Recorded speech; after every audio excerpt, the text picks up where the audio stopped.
In the aftermath of Calgary City Council voting in favor of a motion on an 8 to 7 margin to get rid of the stupid 15-cent surcharge for paper bags at fast food restaurants and additional random surcharges to get like ketchup packets and whatnot, there's a lot of leftists going on social media claiming that it's petty conservatives who are obsessed with paper straws and plastic bag bans, when it's the left themselves who have been passing all this environmental nonsense. It doesn't do anything. It's just virtue signaling crap that actually just ends up hurting poor people. But it's because conservatives want to go back to the former, more rational status quo. That means that we're obsessed. If we get in the way of what the left wants to do, well, you guys are being petty and not focusing on serious issues. Well, who was focused on it in the first place? Were the conservatives passing things like demanding that everyone get 2 paper bags every time they go to a fast food restaurant? No, we are just fine with businesses doing what they like. But it was the left who said that we can't have plastic straws, that we can't have our free paper bags, or we can't have plastic bags at grocery store chains. We get comments like this, and this is just frustrating because it's such obvious hypocritical projection. So this guy Dylan on social media, I'll get to better examples than this. He says, "I'm not going to die on the hill of Calgary's disposable law, but I'd sure like to see the amount of energy coming from right-leaning councillors here on literally any issue of importance." It seems like Dylan hasn't actually paid attention to the more conservative councillors on city council. They actually do care about other issues like trying to reduce property taxes, cut wasteful spending. They're opposing things like the ridiculous EV bus program and the bike lane expansion. These people do care about serious things, especially crime. They actually care a lot about crime. But as soon, if you're a conservative, as soon as you touch on an issue that is a little bit more minor, the left goes, "Oh, I can't believe they're taking this so seriously. Why did you guys take it so seriously in the first place?" Now, here's another person. Here's Aaron Holland. He says, "In a rare moment of transparency, Alberta Premier demonstrates how much she sucks because Danielle Smith is celebrating the single-use plastic ban repeal on the federal level and the disposables repeal on the council level. Yes, that she sucks because she opposes ridiculous laws." And I hate this, and I'm going to get to the where this connects to the carbon tax. The idea, well, it only costs you 15 cents. Well, this only costs you 30 cents. This only costs you an extra dollar. Yes, left-wing policies over time will nickel and dime you to death. What if you're not living on very much money because you might be some poor single parent having to raise a couple kids? Maybe you don't want to have to pay, 15 cents every time you have to go to a fast food restaurant for food. Maybe you don't want to have to pay for a reusable bag at the grocery store because you forgot yours at home. And even the ones you have at home, you got to wash them in order to keep some level of hygiene, which costs you money and it burns more energy. It's an incredibly stupid idea that just because something's small means that it doesn't matter and that we shouldn't act on it. That's how we get books full of regulations that nobody follows because they're ridiculous, or whenever someone does follow them, it's usually just because of some officious bureaucrat who wants to punish like a trucking company because they're transporting beans at half a degree too warm. Completely ridiculous. Anyways, we have Stephen Mayer here, and he says, I'm so often sad because of plastic waste that I see in nature that I find this hard to understand. How important are plastic straws to the Premier? Why? I don't care, Stephen, that you cried over a plastic bag in the woods one time. It's not your duty to ban people from being able to transport their food and groceries or liquid to their face in whatever receptacle they want. It actually just shows you're a petty tyrant who won't let people use basic utensils when they go to a fast food restaurant. They're not allowed having backs of ketchup because Stephen Marr once cried at seeing a discarded can in the woods somewhere. I don't care. I don't care. It's such a petty environmental issue. Just tell people to pick up their stuff. That's it. Walk around Alberta. I really don't see that much garbage on the streets, and usually, whenever you do, it's a homeless encampment that the left doesn't want to clean up.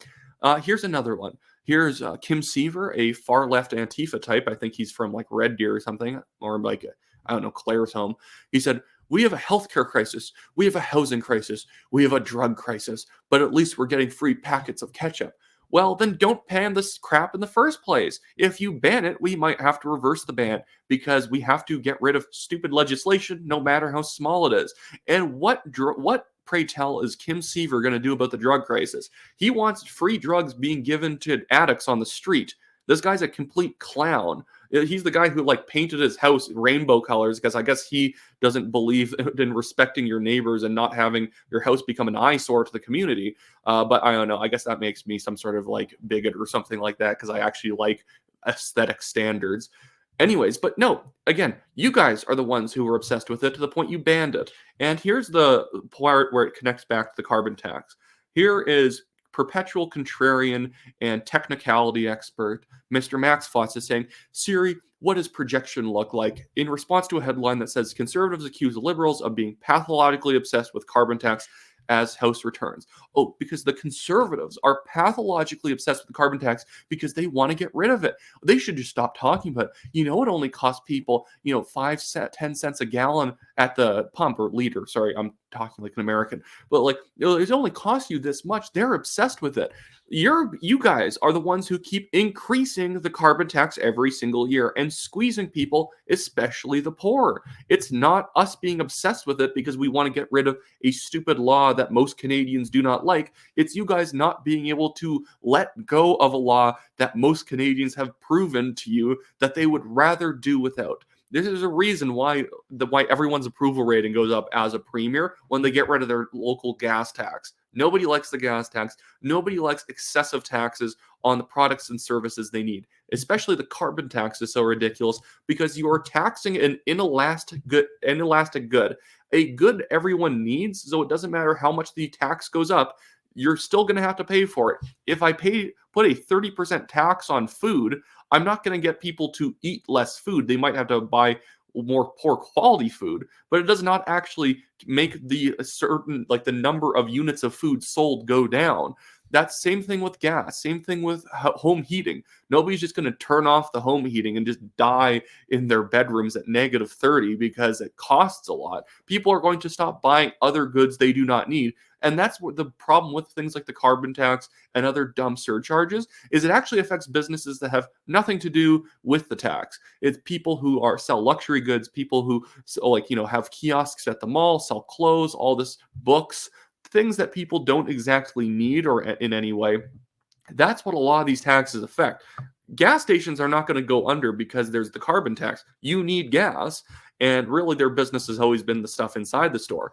The thing is that the carbon tax affects those on the margins, businesses on the margins, individuals on the margins. It doesn't matter if you give people a rebate if everything in their lives has gone up in price. Yes, the rebate outpaces the costs of some home heating and gasoline for people who get the full benefit of the rebate. But when you actually add up all the other things that they need to pay for, it definitely does not benefit them, the rebate. It's a very, very tiny drop in the bucket to make up for the fact that government's taking hundreds of dollars from you in inflation due to the taxes that they levy.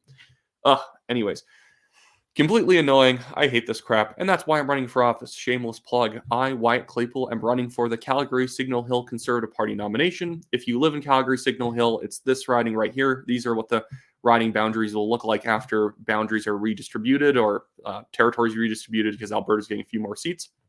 If you live in this riding, check out my website in the description below, wyattclaypool.com.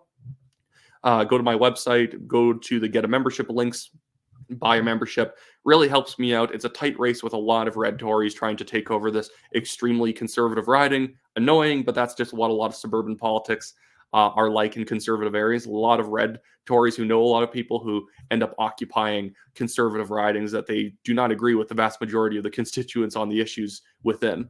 Anyways, that's pretty much it. I also had the Give, Send, Go legal fund for the National Telegraph myself there. We were $25,000 deep in defending ourselves from a billionaire developer's ridiculous defamation suit. You can read a little bit about that in the Give, Send, Go's campaign. And if you give us any money, it really helps take the burden of cost off of us.